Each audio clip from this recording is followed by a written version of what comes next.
In this video, I'm going to show you how to use PuTTY on Windows to SSH to your ec2 instance. SSH is an acronym and it stands for Secure Shell. Now, PuTTY is a free and open source terminal emulator which supports several network protocols including SSH. It is one of the more popular utility programs for Windows. Before we download and use PuTTY, let me just say that you will need two things to connect to your ec2 instance. One, you're going to need the path to the ec2 server, which we can get from the Amazon Web Services control panel, and I'll show you that. And once we get that in PuTTY, we will prefix it with ec2-user at and insert it inside the hostname field. The second thing you're going to need is a PEM key, which you should have downloaded and saved when you created your ec2 instance. Now, there is one quick caveat, and that is that PuTTY on Windows doesn't like or doesn't take PEM files, but luckily it has a conversion utility called Puttygen, which will convert the PEM file to a PPK file, and it will use that. If you're wondering, PEM stands for Privacy Enhanced Mail, and PPK stands for PuTTY Private Key. Once we've done the file conversion, we'll insert it in PuTTY under Connection, SSH, Auth, Private Key File for authentication. And I will show you that in a second. So first, let's download PuTTY. And the easiest way to do that is simply Google for it and save it on your machine. So let's Google PuTTY. And the link we're looking for is this one, the www.chiarc.greenend.org.uk and all of that. So click through. It's a very simple download page. Down scroll a little bit. Now I'm on Windows and I'm going to download the putty.exe executable. You can also download the zip file if you want to. This is a very small file. I'm going to click and download it. There it is. It's done now. And we also need the Puttygen utility to convert the PEM to a PPK file, and that is right there. And I'm going to download that as well. Now, by default, these will go into your downloads folder. I suggest you get them out of there and put it somewhere else on your computer and create shortcuts to your desktop or wherever you want to. I've already done that, so I'm going to close this and minimize the screen and open the program. So the first thing I want to show you is how to convert the PPK file to a PEM file. So let's start Puttygen first. And there is Puttygen. And to get the process started, it says no key, there's nothing in there. I'm going to Conversions, and I'm going to import the key. Now, it'll say, it basically wants to import the key. It's asking you where your key is. I typically save all my keys to my Google Drive. You can save it anywhere you want to. And I've already done this several times, so by default, this window came up to exactly where I want it. And the PEM file that Amazon Services created for me, I've already downloaded, and this is the one. It's h.pem. I'm going to download, or sorry, click open to open that. When you do that, this is what PuTTY will do. I don't understand exactly how it works, but it'll import all that information in here, and we're almost done. What we need to do is click Save Private Key, and it will prompt us to save that. Now, you have two options. You can just go ahead and click Save Private Key, and it'll warn you. It'll say, are you sure you want to save this key without a passphrase to protect it? You can give it a passphrase or not if you want to. And what that is, let's click No to that. Let me show you. Essentially, you're creating a password on top of a password. This will prohibit someone from just getting your PEM key, convert it, and then use it.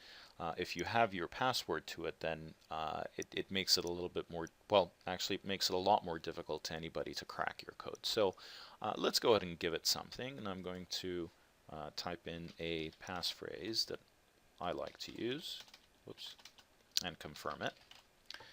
And I'm going to save the private key. And I've done this several times, so I'm going to call it h.tm3.ppk.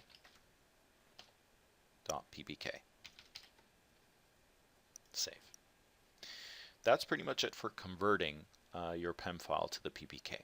Now step 2 is going to be to run the PuTTY program and to connect to our ec2 instance. So let me exit and run PuTTY. Here it is. I'm going to create a new profile for the ec2 instance that I've set up. The first thing you will need is the path to the ec2 instance, and let me show you where to get that. Going back to the browser, I'm going to open a new tab, and I have AWS services bookmarked here. I'm going to click that, and it will auto-populate with my information. You should have access to this, and you will use your credentials to log in. I'm going to sign in. This is kind of like the start screen. I'm going to click on ec2 servers. And I've set up my ec2 instance in the North Virginia region, which is US East. You will go to the one where you've set up your ec2 instance. And there's two ways of seeing the actual list of instances running. You can either click any one of these links, or you can click on the instances link on the left-hand column on this side here. I'm going to click that. It will show you a list of all the instances, and the screen is kind of configurable, so you can adjust the screen if you want to. The one I'm looking for is called harma.boingodev.com. Once you click on the instance that you like, it will show you details underneath. And the detail I'm looking for is this path here under public DNS. I'm going to simply copy that and minimize the screen to go back to PuTTY, and I'm going to paste that in the hostname text box. Now before we move on from here, we need to do one other thing. We need to prefix this entire thing by the following: ec2-user @. We're almost there. The second thing you want to do is to load in the PPK file that we created. We do that by going on the left-hand column. We go under to SSH, and then open the auth section, and this is where we want to put in the PPK file. Going to browse for it, and it's already there to my Google Drive. This is the one that I just created, the htftn3.pbk. Going to click open.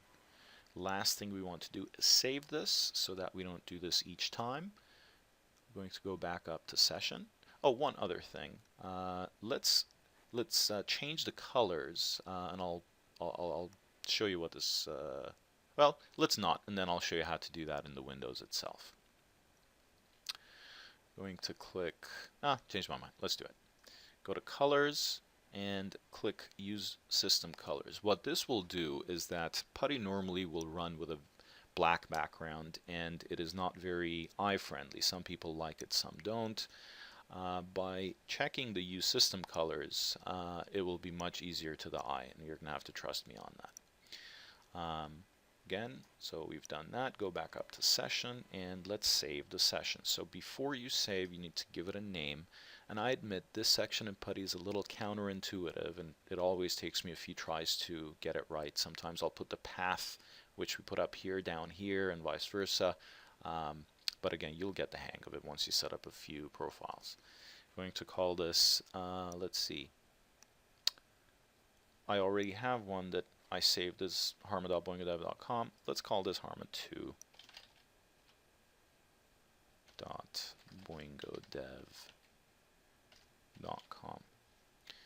And I'm not sure why it highlighted this one. Again, it's a little counterintuitive. I'm going to click Save, and it saved what I wanted. And now is the moment of truth. Let's go ahead and double click and see what happens. So it opens up an instance. It's trying to log into the URL we put in, and here it is. It's asking us for a passphrase. This is the passphrase I typed in earlier. If I didn't do it, it will just log me in. So I'm going to type in my passphrase, press enter, and there it is. We're logged in. Thank you for watching this video.